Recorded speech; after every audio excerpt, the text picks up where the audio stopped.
Welcome viewers to the Next Generation Entrepreneur Show. It's going to be a real pleasure where father and son get a chance to engage with each other in this episode. I'm joined here by Kuran, my second eldest son. Welcome, Kuran, to the show. Have that belief in yourself.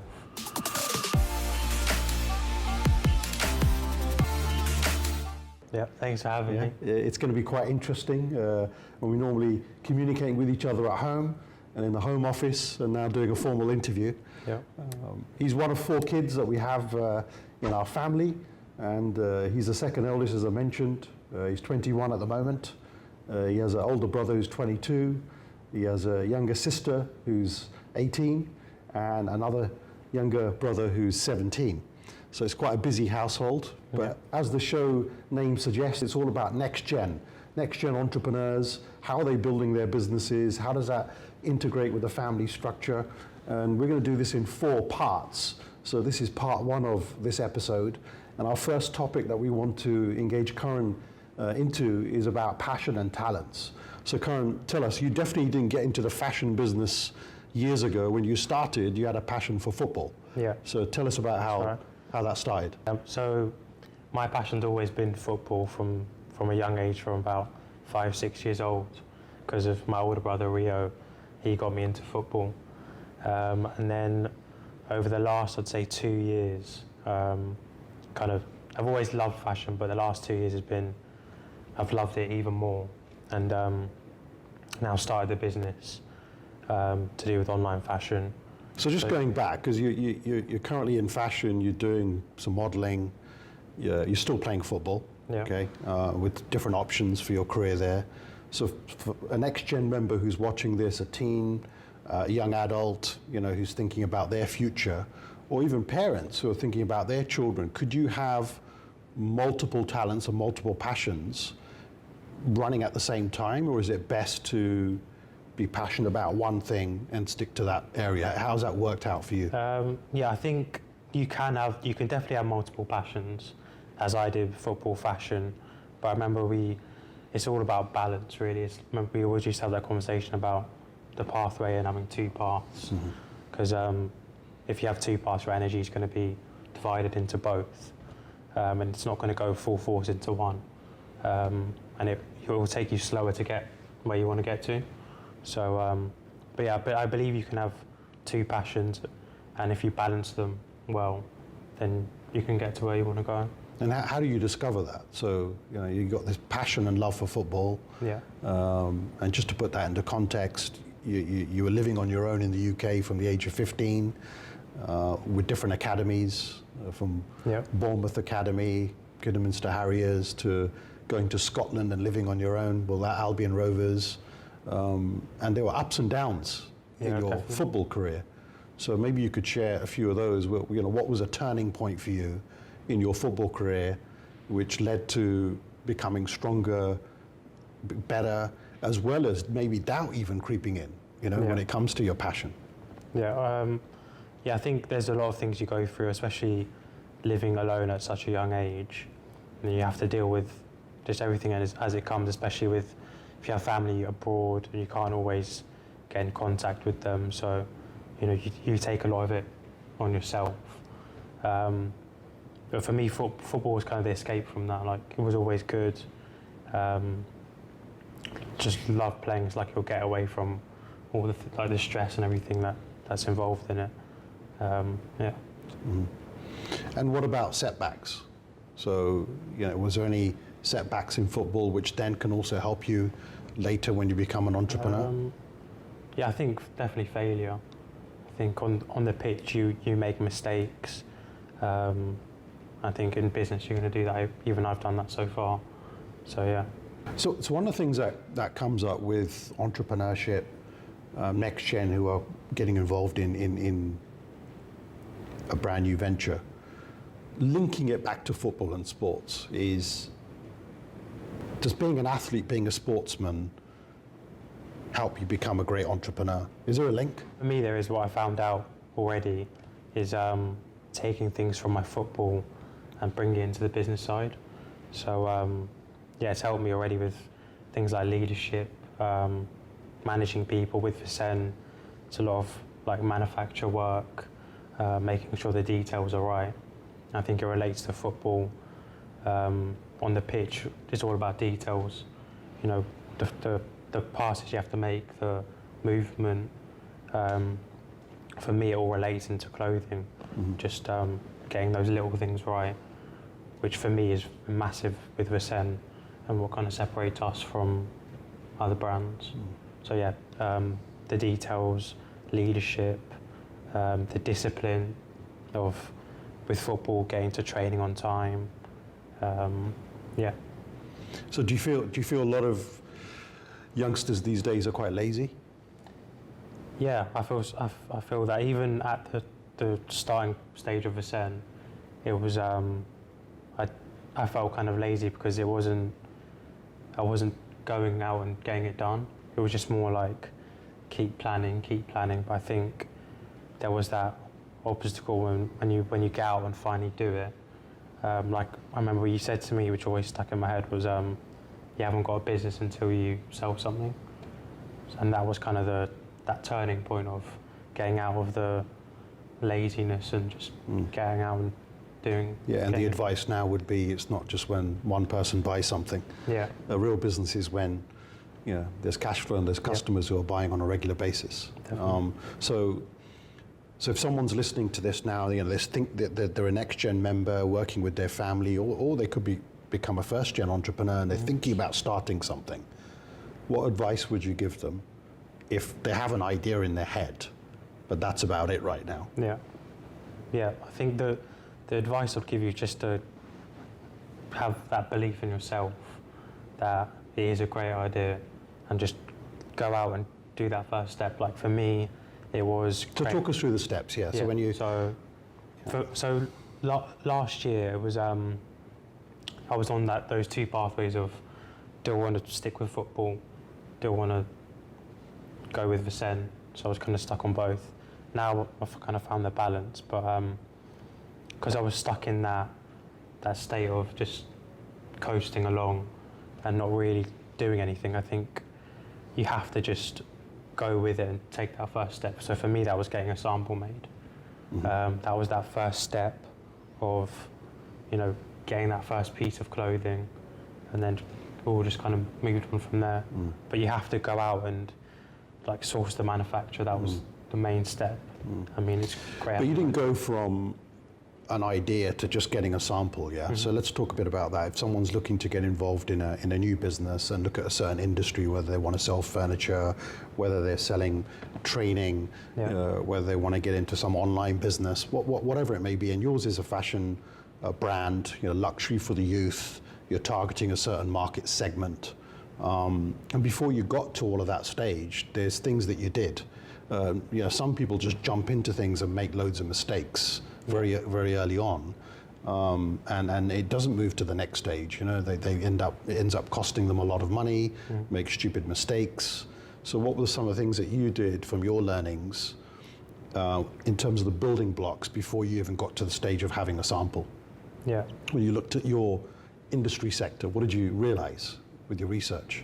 Yeah, but I think because I love that sector so much, like I'm so heavily in it with what I buy and stuff like that, I already kind of knew, especially in Dubai, that there was a gap.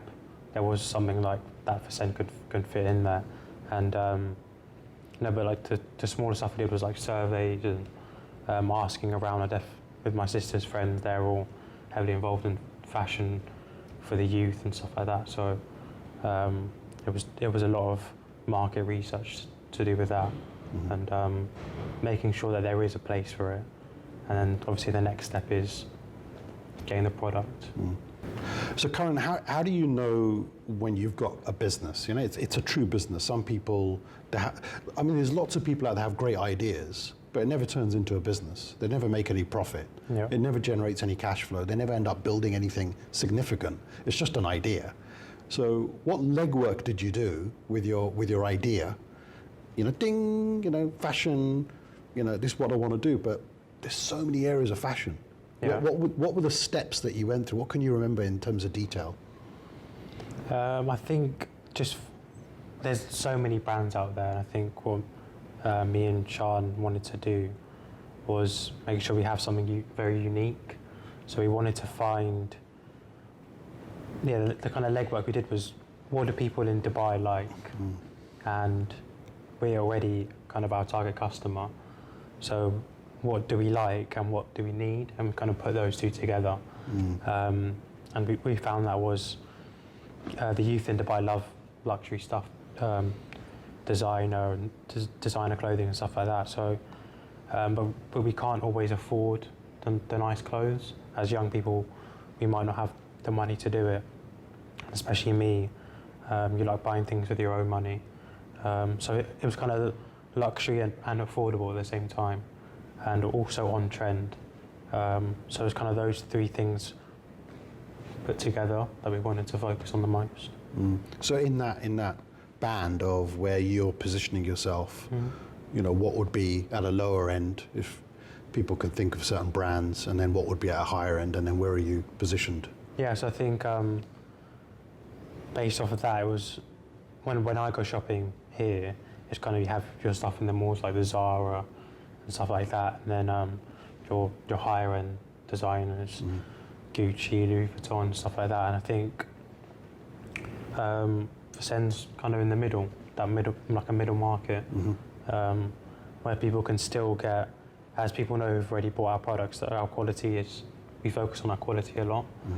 So we have the quality there that the higher brands do, but we also have the price point and worldwide shipping where we can get to everyone. So this is good. So okay, so you decided that was a segment that you wanted to play in. You did your research. You found that there wasn't many companies in that price segment, but also with quality. Yeah. The next thing is you didn't go and think about getting a shop or a retail outlet. Yeah. This is a fully fledged internet, web-based e-commerce. Yeah. There's only the two of you, and everything else is outsourced. Okay, so again, for next-gen entrepreneurs, these days, teens, young entrepreneurs are definitely disrupting the market. The old-fashioned way would be to have hundreds of outlets. I'm not saying that's the right or wrong thing to do, but however, in today's world, you can set up a business from home, e-commerce based, internet based, with not a lot of expenses. So right now, talk us through the touch points of where you've outsourced. What are all the different points? Yeah. Whether it's technology, people, offices, suppliers, what are the different touch points where you've outsourced everything? Yeah, so I think the main thing we outsource is probably, although we are really hands-on with the manufacturing process, we obviously get people to make the clothes, and we kind of just follow that process along. So the manufacturing is outsourced. And everything's made in Dubai currently? Yeah, everything's made in Dubai. So it's a Dubai brand? Yeah, sourced in Dubai, everything. And then in terms of shipping, we work with a logistics company who controls and sorts out all of our deliveries worldwide. Yeah. So those are the two main areas we outsource. So that's the supply chain sorted, supply chain, manufacturing. When it comes to your website and online marketing, did you build your own website? Yeah. So luckily enough, these days we have a thing called Shopify, which means I was able to actually use kind of YouTube, Google to learn how to build a website, because I've never been on a course, or if anyone knows me, I didn't go to university, was just football from about 15, 16. So I had to learn myself how to build a website, how to keep all the stock up to date and everything like that. So Shopify controls all of that. So yeah, in terms of technology, it's kind of all myself. And one of the things I remember you did was you used Shopify, but you also invested a little bit of money in finding a mentor, where someone provides you with some online training. Is that right? Yeah, that's right. Yeah. So how long was that for? So yeah, guys at Brand Builder on Instagram, they have very successful online brands, e-commerce brands, and they have these plans which help you to get your brand set up on Shopify. and also email marketing, things like that, Facebook adverts. So yeah, I kind of took that plan, broke it down, learned all the things I needed to know. So one of the things I admire with Kuran and I, we've seen this in our family business, and in another part of this episode, we'll talk a bit about the family structure behind Kuran's business and how that was created. But I remember when he was starting off, there was lots of online research, Googling all day long, watching videos, and it's just being active. I think, again, some advice for young entrepreneurs is, if you're obsessed with something and you're absolutely passionate about it, do the research. Everything's on the internet these days. You'll find a YouTube video, you'll find a website, and one thing leads to another. Would you agree? Yeah. You ended up with everything that you needed just by looking for it. Yeah, if you're not active and not looking for it, you're never gonna find it. So yeah. 100%. What about mistakes? So let's talk about before you launched, maybe up to launch phase. What were some of the mistakes that you felt you made, and if you were doing it all over again now, you may have done it slightly differently? Yeah. So before we launched, we were already making the product. So yeah, there was definitely a few mistakes because it was the first time I'd ever done this before. So like, it was our first collection, first time I've ever made products. So definitely in the manufacturing stage, there was mistakes of not focusing on the details enough, whether that's to do with sizing, the amount of products we made. But I think we took our time with it, which helped as well. I think I know for me, I wanted to get it all out there and get it done, but I think you also have to take your time, because if it's the first time you're doing it, you want to make sure you get all the steps right. So as we're talking, Kuran, about organic growth, you've got 1,000 or so, loyal customers and followers to the brand. People wear the product, they're telling others about the product. Is that how it's going to grow to 10,000 customers, 100,000 customers, or is there a time now where advertising is important, getting the brand out there in different parts of the, how's that going to work for you now? Yeah, I think it goes back to, again, balance. I think with me, I want to have a mixture of getting the brand out there in different ways. Like, we started our own YouTube channel with advertising, but I think the most important thing is word of mouth. I think having that organic and that organic customer base that's loyal to Viiscen, I think as that grows, more people will talk about it, and I think it gets out there in the most natural and organic way possible. Because rather than just seeing it on Instagram, you've got someone who you actually trust, telling you or wearing the brand. So I think that's important. So really, this is a long-term plan. Yeah. It's not about how much I can make next month. No, I think I think the advice to any young entrepreneur out there is, if you want to start a business, don't just think, I'm going to do this for a year and get loads of money and then spend it on this and that and that. I think it's definitely a sacrifice thing. You have to, I think so far it's been about 2 years of building Viiscen up, and it's not like where you have a 9-to-5 job where you have that spending money where you can go, buy something for yourself, like all the money you put back in.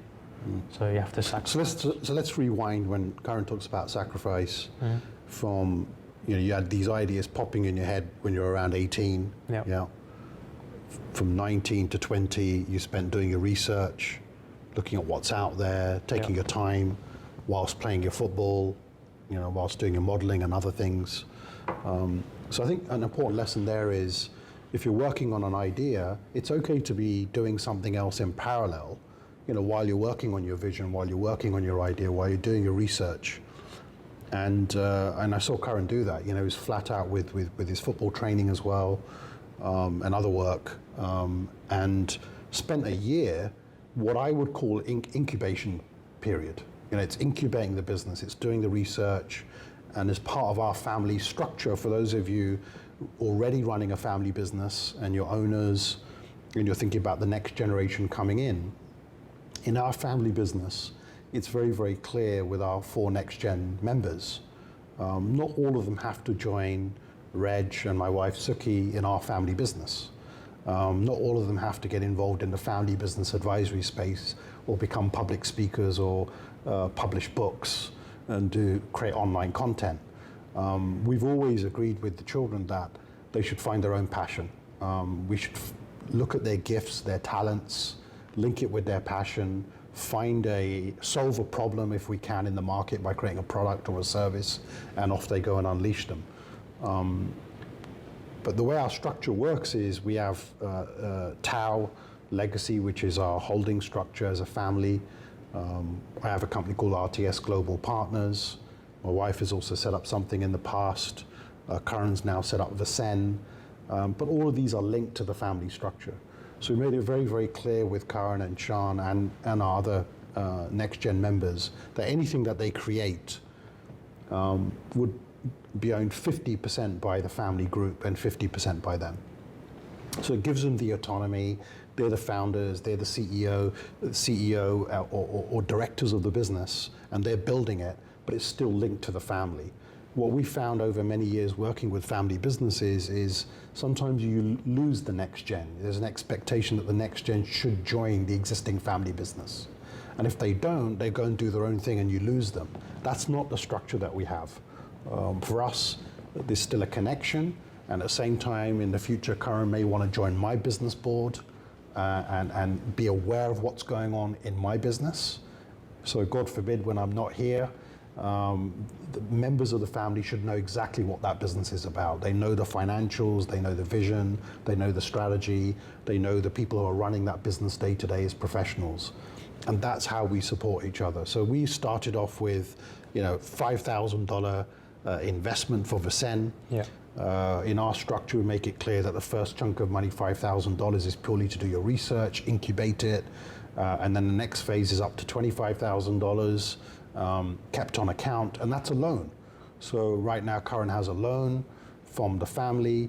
He has a grace period of 2 years to pay that back, and that gives him a chance to launch something, and we support it.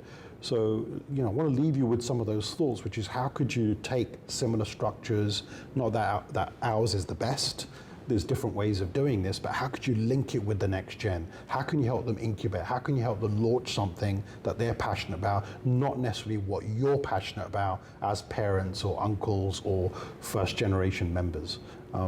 So I've spoken quite a bit there, Kuran, because I wanted to mention that to the audience. What are your thoughts about how that's worked in terms of the support structure from the family versus on your own doing this with none of that support? Yeah, I think it's very important. I think having that support, it just allows you to focus on what you're good at, and you don't have to stress about getting the money from somewhere else. I mean, it all comes from the family, and I think the knowledge you and Mum have of previous businesses, the business you're in now, is just priceless.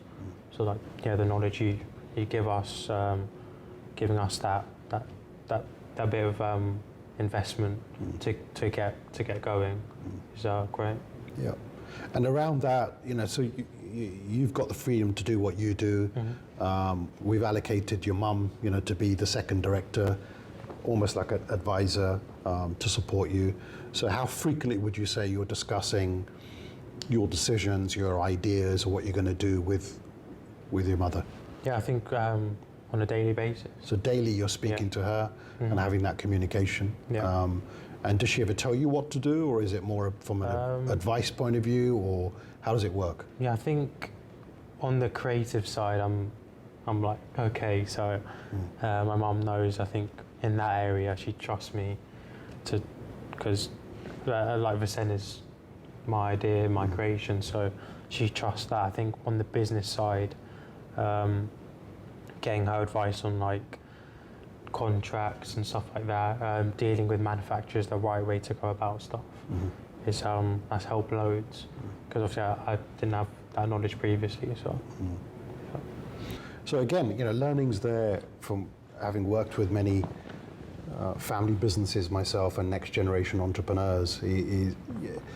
I don't know who told me this, a mentor many years ago, who said, whatever you plan, it doesn't matter how much detail you go into planning it, it's not going to work out that way. It may take you twice as long, and it may cost you twice as much. So if you prepare for that, if it's going to take you twice as long and cost you twice as much, you're good. Now, with all the variables that come along, you'll still be able to manage everything. So that's something to consider. So this is your brand, Viiscen. It's one of your tops here that you're wearing. In collection one, when you launched, how many pieces did you have? Altogether, we had 180 pieces. Mm-hmm. So our first collection, 180. Mm-hmm. Yeah. You started off with that.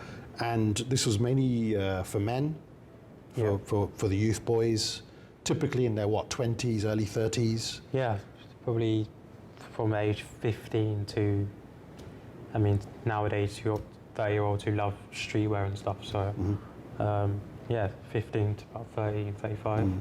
But yeah, so we originally started as... So people my age group are out. Depends what you like. Yeah.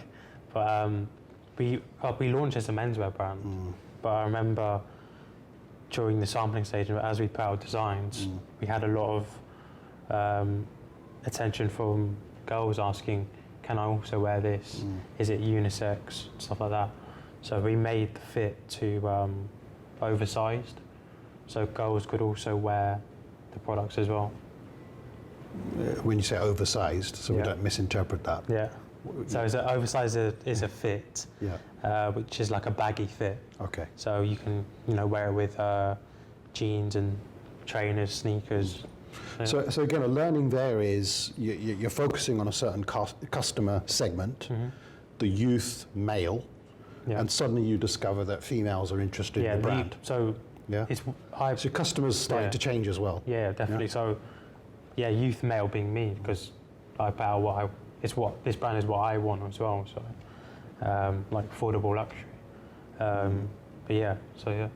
Cool. And that's expanded your customer base. So when you create collection 2, and now I believe you're on collection 3, you're now catering for both male and female. Yeah. So we kind of brought it in slowly, kept the oversized fits or slightly oversized fits, so it can be worn by both. And then in collection 2, we brought in a women's wear product, our first one, and now in collection 2, we've got, I believe, 3 women's wear products. Working with a sibling, how's that been? Tell us about the good points, bad points, ugly points. What's the learnings there? There's definitely been a lot of good and bad. Good points, I'd say, because me and Sean get along so well. We're so good at bouncing those ideas and getting creative. I think that's definitely a positive. And also not having that thing of working alone as well. You can, if you're feeling something like you need to talk to someone about what's going on in the business, you have that. So it's good. Yeah, and what about the flip side? So what have been some of the challenges? I think challenges of obviously working with your sister, so you can maybe get too comfortable. Sometimes you have to snap out of that. Like working with family, working in the family home, sometimes you have to get stuff done. So what advice would you give other next-gen members who either, they're the entrepreneur working with their father or their mother, or it could be with a sibling, it could be with a cousin. What advice would you give them when you're setting up a family business? What's the learnings? The main thing is, I think, don't let stuff going on with the business drag into your family life, because I think with me and Sean, it gets stressful coming up to designing collections and making sure everything's done. So I think if you bring that into your relationship, your family and personal relationship, I think it's not healthy. So you have to separate business from family, even though it's a family business. That's tough to do, isn't it? Yeah. Right. So what does that mean? Does that mean if you disagree with something, or you haven't had a good day working with each other, the minute you leave your family office, and you go through that door, and you're in your lounge or another part of your home, that relationship goes back to purely family. Yeah, that definitely. business argument or challenging situation is left in the office, is it? Yeah, I think you have to, otherwise it just kind of puts everything on your personal relationship. When you want that relationship to be first, and then business, because family is the most important thing. So I think it's definitely hard, but you have to squash it. Or I think with me and Sean, it helps to just, if there is a problem there, we try to sort it out as quick as possible, so we can then move on. What's your thoughts on, let's go on to a different topic here, this is really good advice, with teens and young entrepreneurs in today's world. A lot of them are on the internet. Yeah. And there's a lot of these videos you see and people talking about getting rich quick, pay this much, go on this course, this will happen to you. Well, there's a whole bunch of stuff like this. Some of the content I've viewed, and I know people running these companies, is exceptional, and there's others where I feel there's a false message given to the youth. What do you think? Do you think it's realistic to get rich quick? Is that what it's all about? Or you have to come from a different place as an entrepreneur building your business? What's your thoughts around what's happening out there? Nowadays with the youth, I think everyone's focused on short term, like you said, getting rich quick. And nowadays there's so many traders and stuff like that. Like you can make this amount in during the week and stuff like that. I think most of it is false. And I think if you're not thinking about the long term, then you're going to have to evaluate what you're doing. Because short term gains don't really last that long, whereas with like building a business like Viiscen, it's all long term. So I mean, my take on it is, and we're not knocking anybody here, if someone's passionate about whatever it is that business is about,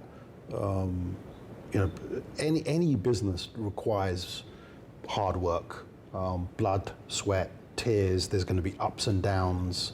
You're working late evenings. It's non-stop. There's always a problem. There's always a challenge. There's always a new issue that comes up. So it requires that grit. It requires that, doesn't it? We always say the 10,000 hours. Yeah, I mean, and that comes from Malcolm Gladwell, which is, based on his research, which is dedicate 10,000 hours into one profession in what you're doing. I mean, I've done it in my speaking career. I've done it as an advisor. I hope to now do it with content online.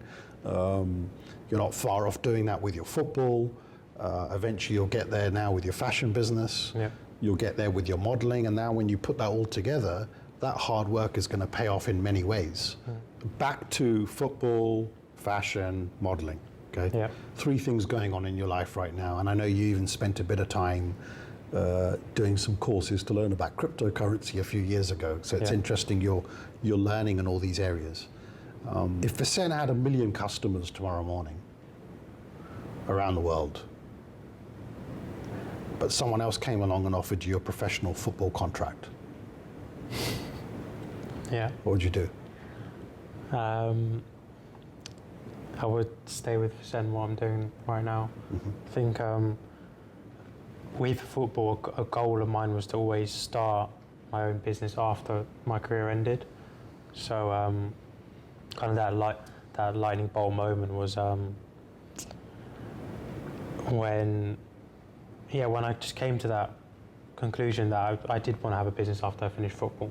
So I was just like, why would I want to wait 10 years when I can start now? And at that time, football was very hard and tough, being in Scotland. So kind of helped push that decision along. So there's a learning here for the viewers. We always, or sometimes we can have this thought process, which is when this happens, I'll do this. When I retire from football, then I'll start a business. And the key words there was starting now.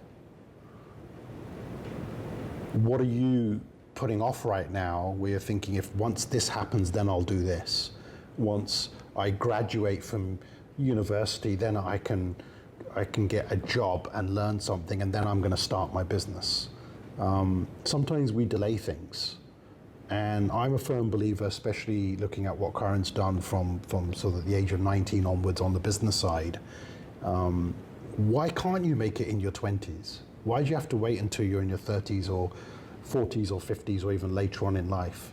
The energy is high in your 20s, and when you make a few mistakes and if you've got family around you, they can pick you back up. You can go again.